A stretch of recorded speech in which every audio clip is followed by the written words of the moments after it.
Hello दोस्तों, स्वागत है तुम्हारे इस चैनल की फर्स्ट वीडियो में। और मैं तुम्हारा दोस्त डेल्टा आज लेकर आ गया हूँ तुम्हारे लिए एक ऐसी मानवा जो कि बहुत इंटरेस्टिंग होने वाली है। और आज की इस मानवा में हम देखेंगे कि कैसे अपना लोंडा, जो कि इस मानवा का मेन प्रोटेगनिस्ट है, एक गेम सिस्टम में फंस जाता है, लेकिन बाद में उसी गेम सिस्टम की हेल्प से वो बंदा इस वर्ल्ड का सबसे स्ट्रॉन्गेस्ट प्लेयर कैसे बनता है, वो ही सब आज हम इस वीडियो में कवर करने वाला है। और हाँ दोस्तों, तुम्हें आज इस मानवा में भी बिल्कुल सोलो लेवलिंग जितना ही मज़ा आने वाला है। तो तुम्हारा ज़्यादा टाइम वेस्ट ना करते हुए मैं चलता हूँ अपनी स्टोरी की तरफ।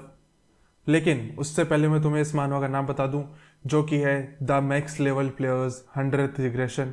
और इस मानवा का जो हमारा मेन प्रोटेगनिस्ट है उसका नाम है रियो मिन। हाँ तो दोस्तों, हमारी स्टोरी स्टार्ट होती है एक प्रोलॉग चैप्टर से, जो कि इस मानवा की प्री स्टोरी है, जहाँ हम देखते हैं हमारा लौंडा रियो गेम के फाइनल राउंड में पहुंच गया है। और ये उसका 99th रिग्रेशन है, और यहाँ तक पहुंचने वाला रियो अकेला प्लेयर है। और दोस्तों, अगर तुम्हें ये समझ में नहीं आ रहा कि ये फाइनल राउंड क्या है या फिर 99th रिग्रेशन क्या है, तो तुम टेंशन बिल्कुल भी मत लो, क्योंकि ये अभी हम जो देख रहे हैं ये एक प्रोलॉग चैप्टर है। तो जैसे जैसे हमारी स्टोरी आगे कंटिन्यू होगी, तुम्हें सब चीज़ें ईजिली समझ में आने लगेंगी। So back to the story, हम देखते हैं इस फाइनल राउंड के गार्डियंस को, जो कि इस फ्लोर के बॉस चेम्बर को प्रोटेक्ट कर रहा है। और र्यू को पता है कि अगर मुझे इस बॉस चेम्बर के अंदर जाना है तो मुझे इन सब गार्डियंस को डिफीट करना होगा, जो कि ईजी तो बिल्कुल नहीं होने वाला। वो अपना लौंडा तैयार हो जाता है इन सब गार्डियन से अकेला भिड़ने के लिए। और यहाँ स्टार्ट होती है रियो वर्सेस गार्डियन की फाइट, जहाँ हम अपने लौंडे के कुछ कूल अटैक्स को देखते हैं, जो कि है seal of death and night of death. और हाँ, ये अटैक्स काफ़ी क्रेजी हैं भाई, जिनको मैं आगे के चैप्टर्स में कवर करूँगा। तो तुम इतना जान सकते हो कि ये काफ़ी पावरफुल अटैक्स हैं। लेकिन यहाँ बात हो रही है गार्डियंस की, जो कि फाइनल राउंड के बॉस चेम्बर को डिफेंड कर रहे हैं। तो नॉर्मल मॉन्स्टर्स तो ये भी नहीं है। और फिर गार्डियंस भी रिटेलिएट करने की कोशिश करते हैं अपने फायर और आइस मैजिक का यूज़ करके। लेकिन यहाँ बात हो रही है मानवा के मेन प्रोटेगनिस्ट की, जो कि इजीली इन अटैक्स को डॉच कर देता है। और यहाँ अगर कोई नॉर्मल प्लेयर होता तो भाई वो पक्का डेड था यहाँ पे। और रयू को रोकना ईजी तो नहीं है। और फिर रयू सभी गार्डियंस को ठिकाने लगा ही रहा था कि तभी रयू एक मैजिक सील के अंदर ट्रैप हो जाता है, जिसका फ़ायदा उठा के गार्डियंस उस पर अटैक कर ही रहे थे कि तभी यूज़ करता है अपना एक और अटैक, जिसका नाम है मूनलाइट डिस्ट्रक्शन, जिसके हेल्प से वो इस ट्रैप से फ्री हो जाता है और साथ में गार्डियंस को भी बीच में से काट देता है। लेकिन फिर भी गार्डियंस रुकने का नाम नहीं ले रहे थे, तो रयू यूज़ करता है रेड मून, जो कि मूनलाइट डिस्ट्रक्शन का ही पार्ट है।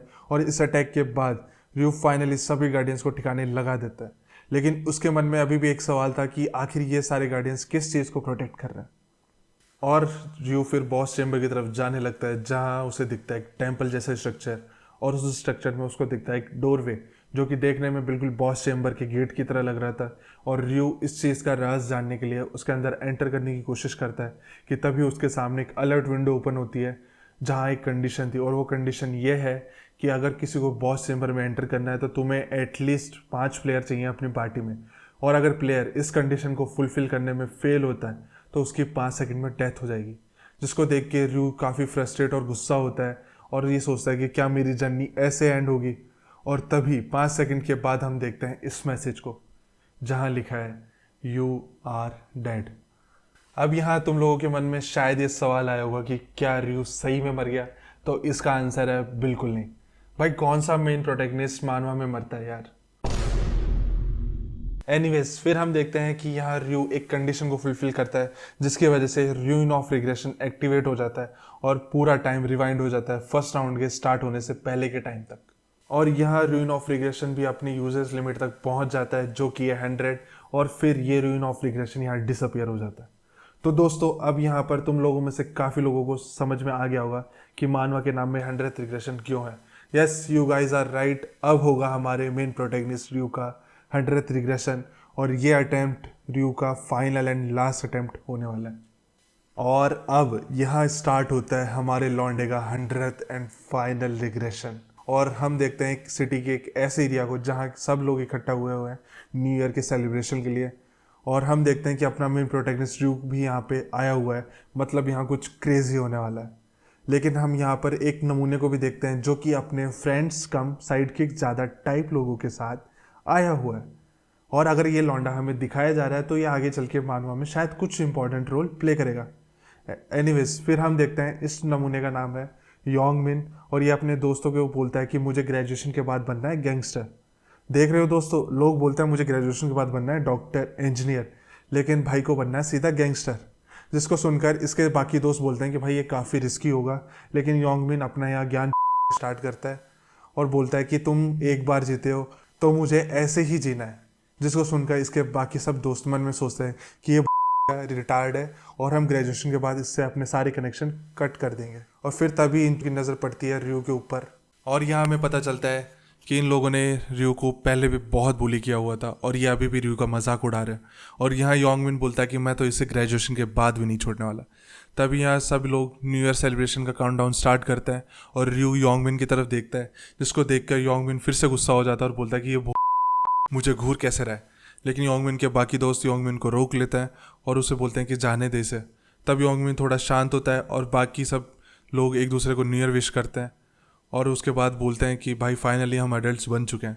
तभी सबको एक आवाज़ सुनाई देती है जो कि थी, तुम इंसान काफ़ी इंटरेस्टिंग हो और तुम न्यू ईयर सेलिब्रेट कर रहे हो जबकि तुम्हें पता भी नहीं है तुम किस मुसीबत में फंसे हो।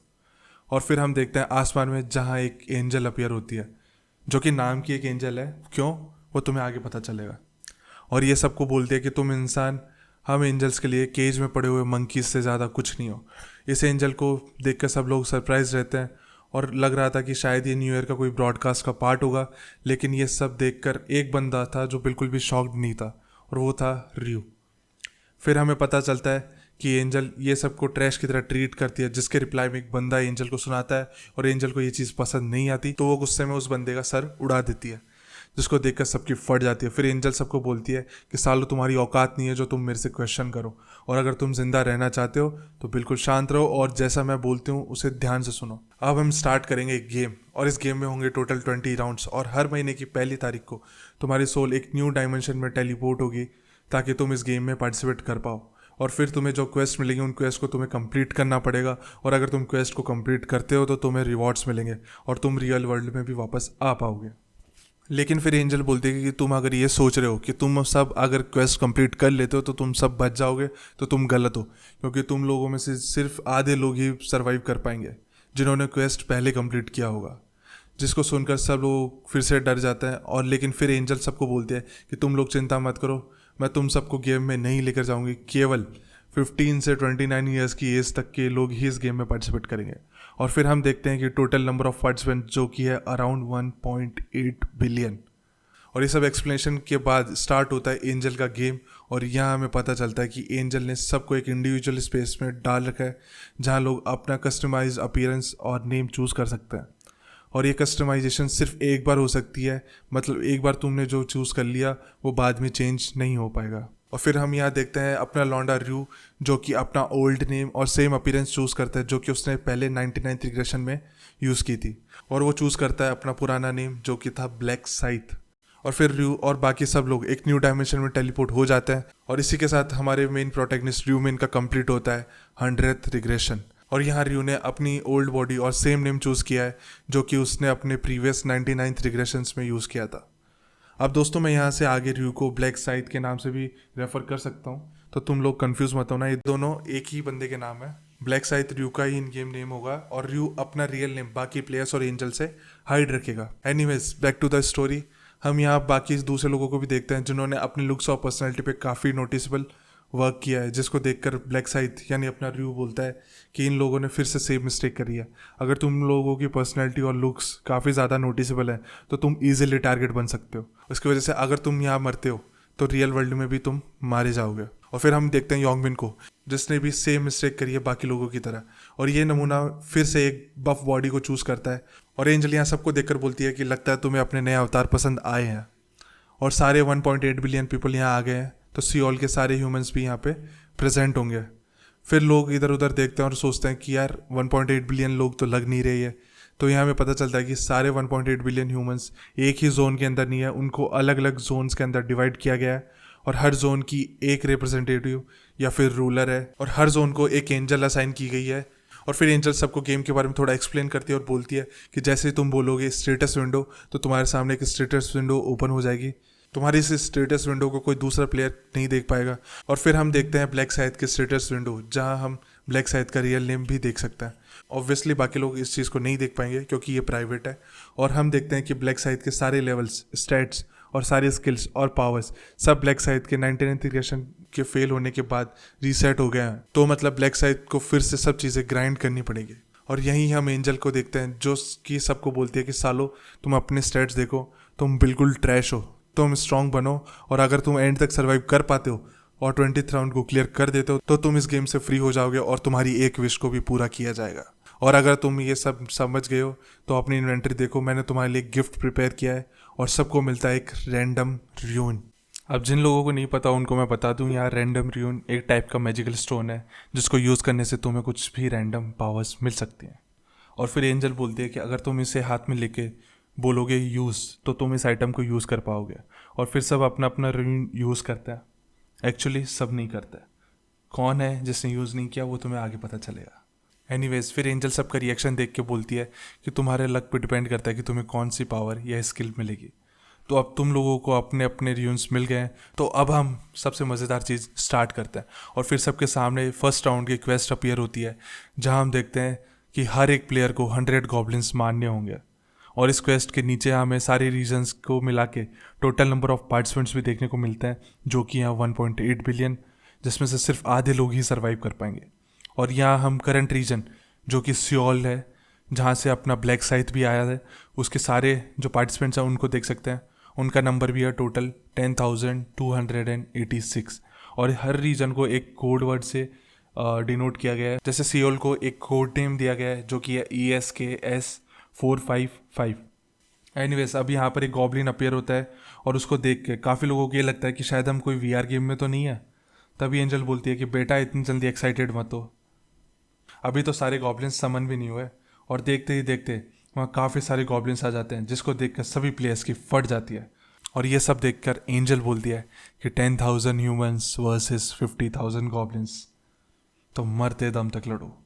और फिर गॉब्लिन्स सभी प्लेयर्स पे चार्ज करना स्टार्ट कर देते हैं और तभी सभी प्लेयर्स के बीच में से निकलता है अपना लौंडा ब्लैक साइथ, जिसको देखकर सब लोग सरप्राइज होते हैं। और फिर सब लोग बोलते हैं कि उनके ज़्यादा पास में जाना बहुत डेंजरस होगा, लेकिन अपना हीरो तो फुल ऑरा फार्मिंग करता हुआ गॉब्लिन्स को मारना स्टार्ट कर देता है।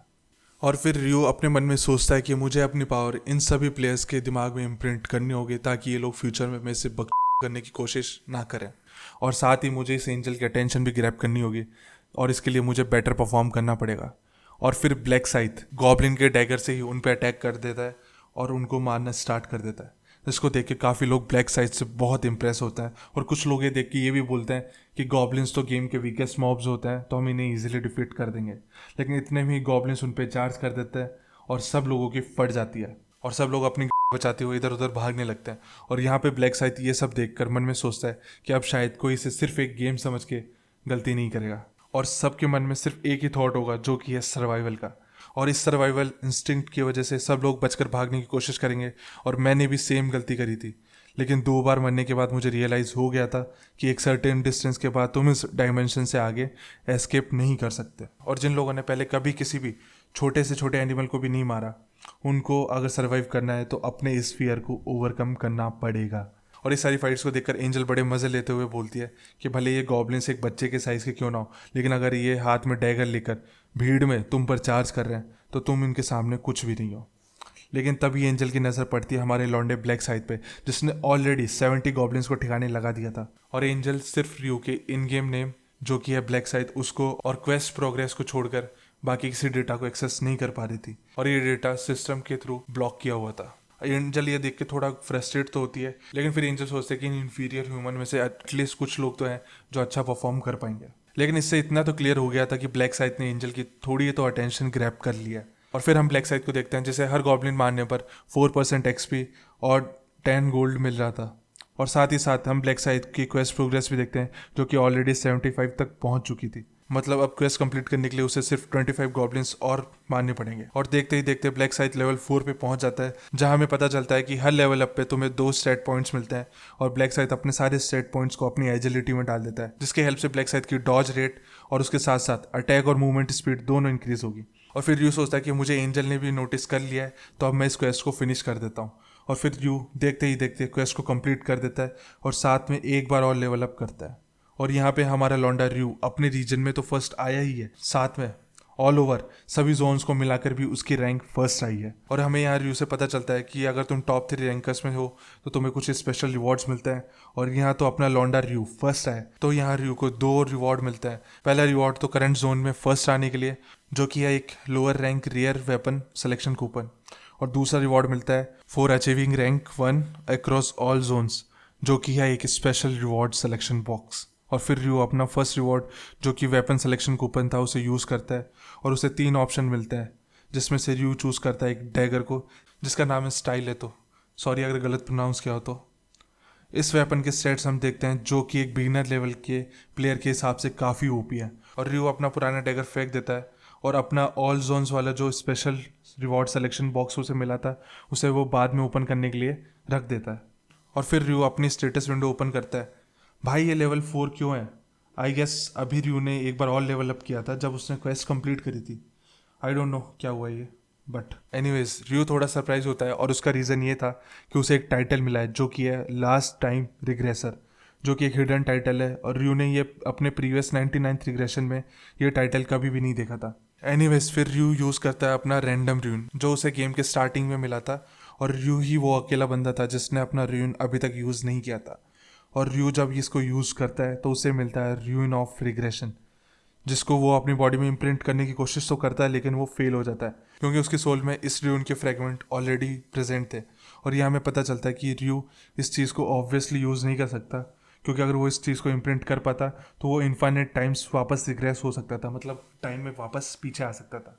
लेकिन र्यून ऑफ रिग्रेशन के रेमिनेंट्स की वजह से ये कन्फर्म हो जाता है कि रिव्यू का ये 100th रिग्रेशन है और रिव्यू को मिलता है ये टाइटल जो कि था द लास्ट टाइम रिग्रेसर। इस गेम में टाइटल्स र्यून के कॉन्सेप्ट से ऊपर है और यहाँ हम देखते हैं इस टाइटल की कंडीशन जहाँ प्लेयर को 100 र्यून ऑफ रिग्रेशन ऑब्टेन करने के बाद ये टाइटल मिलता है। और इसकी एबिलिटी और इफेक्ट ये है कि डेथ के बाद तुम सोल फॉर्म में 1 मिनट तक रह सकते हो और अपने हिसाब से किसी भी टाइम पर रिजरेक्ट हो सकते हो, वो भी अपनी फुल हेल्थ के साथ।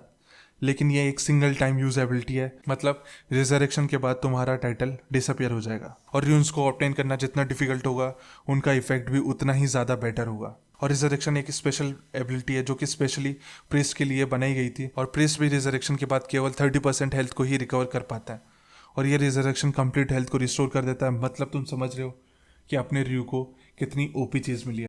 और फिर रिव्यू इस टाइटल को प्राइवेट कर लेता ताकि किसी को भी इसके बारे में पता ना चले।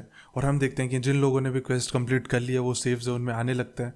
और तभी हम देखते हैं कि योंगमिन जो कि अभी तक बचा हुआ था वो कैसे बचा हुआ है वो तो तुम खुद देख लो। ये साला बाकी प्लेयर्स को एज ए शील्ड यूज़ कर रहा है। एनीवेज एंजल सभी डेड बॉडीज को डिसअपियर कर देती है और फिर एंजल दिखती है कि गॉब्लिन्स एंड रिमेनिंग ह्यूमंस के नंबर ऑलमोस्ट इक्वल हो गए हैं, जिसको देखकर उसे मज़ा नहीं आ रहा था तो वो 50,000 गॉब्लिन्स और समन कर देती है। और हमें पता चलता है कि इस राउंड में सिर्फ 5,143 लोग ही सरवाइव कर पाएंगे जो कि इस क्वेस्ट को पहले कंप्लीट करेंगे। मतलब इन लोगों के अलावा बाकी सभी लोग मारे जाएंगे। और देखते ही देखते 5,143 पार्टिसिपेंट्स जिन्होंने इस क्वेस्ट को कंप्लीट किया है वो सब लोग सेफ जोन के अंदर आ जाते हैं और बाकी जो लोग भी इस टास्क को कंप्लीट करने में फेल होता है वो सब डिसअपियर होने लगता है। और ये सब करने में एंजल को बड़ा मज़ा आ रहा था। मैंने बोला था ना भाई ये साली नाम की एंजल है बिच। और फिर ये एंजल बोलती है कि तुम लोग खुश हो जाओ, तुम बच गए एटलीस्ट अगले राउंड तक। तो अब तुम वापस जा सकते हो, लेकिन वापस जाने से पहले एक बार हम इस राउंड के डिटेल्ड रिजल्ट को देख लेते हैं। और यहाँ हम देखते हैं अपना लौंडा रिव्यू अपने जोन में तो फर्स्ट आया ही है और साथ ही साथ ग्लोबली भी बाकी सभी जोन्स में फर्स्ट है। और यहाँ वो सारे रिवॉर्ड्स हैं जो कि रिव्यू को मिलते हैं। और यहाँ रिव्यू के पास 1000 गोल्ड कॉइन्स भी आ जाते हैं जो कि इसको क्वेस्ट क्लियर करने पर मिले हैं। और अब हमें यहाँ पता चलता है कि रिव्यू आइटम्स परचेस कर सकता है शॉप से, लेकिन उसकी रेस्ट्रिक्शन लेवल 10 के बाद ही हटेगी। और सब लोग इंक्लूडेड एंजल भी शॉक्ड रहते हैं कि रिव्यू मतलब कि ब्लैक साइड फर्स्ट आया है। तब एंजल ब्लैक साइड से पूछती है कि तुम इतने स्ट्रॉन्ग कैसे बने, क्या तुम्हें कोई स्पेशल र्यून मिला है? और एंजल ये बोलते बोलते रुक जाती है। तब रिव्यू उसे थोड़ा पोक करते हुए बोलता है कि क्या तुम मेरी स्टेटस विंडो देखकर बता सकते हो कि मेरे पास कौन सा र्यून है? फिर एंजल बोलते हैं कि मुझे सब पता है, आखिरकार मैं एक एंजल हूँ। और फिर रिव्यू बोलता है कि क्या तुम मुझ पर एक फेवर कर सकती हो? मुझे जो ये रिवॉर्ड्स मिले हैं वो बहुत बेकार हैं, तो तुम क्या मुझे कोई बेटर रिवॉर्ड दे सकती हो? जिसको सुनकर एंजल की खिसक जाती है और वो गुस्से में बोलती है कि क्या बोला तूने, तुझे जो रिवॉर्ड्स मिले हैं वो बेकार है और तू मुझसे कुछ और डिमांड करने की हिम्मत कर रहा है? और फिर एंजल सोचते कि मैंने इसको नोटिस किया क्योंकि ये स्टार्टिंग से बढ़िया करता आ रहा था, लेकिन ये साला कुछ गॉब्लिन्स को मार कर खुद को ज़्यादा होशियार समझ रहा है, इसकी तो खोपड़ी में अभी उड़ाती। ये बोलते बोलते एंजल रुक जाती है और फिर तभी एंजल मैडम को याद आता है कि उसने ये अथॉरिटी ऑलरेडी यूज़ कर लिया है, तो वो उसे ऐसे नहीं मार सकती। तभी वो रयू को ठिकाने लगाने के लिए एक और प्लान बनाती है और बोलती है कि तुझे एक बेटर रिवॉर्ड चाहिए था ना। नॉर्मली हम ऐसी रिक्वेस्ट को रिजेक्ट कर देते हैं, लेकिन मैं इसके बारे में सोच सकती हूँ, तो हमें प्राइवेट में बात करनी होगी। तब तक के लिए बाकी सभी ह्यूमंस यहीं वेट करेंगे। और फिर एंजल और अपना लौंडा रयू जंगल में मंगल करने के लिए निकल जाता है। मेरा मतलब प्राइवेट बात करने के लिए यार। और अपने रयू को तो पता है कि एंजल के क्या इरादे हैं, तो वो एंजल से थोड़ा डिस्टेंस बना के चलता है, जिसको देख के एंजल बोलती है कि ज़्यादा दूर दूर मत चलो, मुझे ध्यान रखना होगा कि तू साथ में है या नहीं, और इसलिए थोड़ा पास में रह के चल। और एंजल मन में ह्यूमंस को सिर्फ गाली दे रही थी और बोलती है कि ये साले ह्यूमंस इतने ग्रीडी होते हैं, और सोचती है कि मैं कैसे किसी रिवॉर्ड को चेंज कर सकती हूँ, जबकि मैं तो किसी रिवॉर्ड को चूज़ भी नहीं कर सकती। मतलब यहाँ पे एंजल पे अथॉरिटी नहीं है किसी रिवॉर्ड को चेंज करने की या चूज़ करने की। और फिर एंजल बोलती है कि और भले ही मेरे पास पावर भी होती तो भी मैं इसे बेटर रिवॉर्ड तो नहीं देती, और इस साले को तो मैं अच्छे से सबक सिखाऊंगी।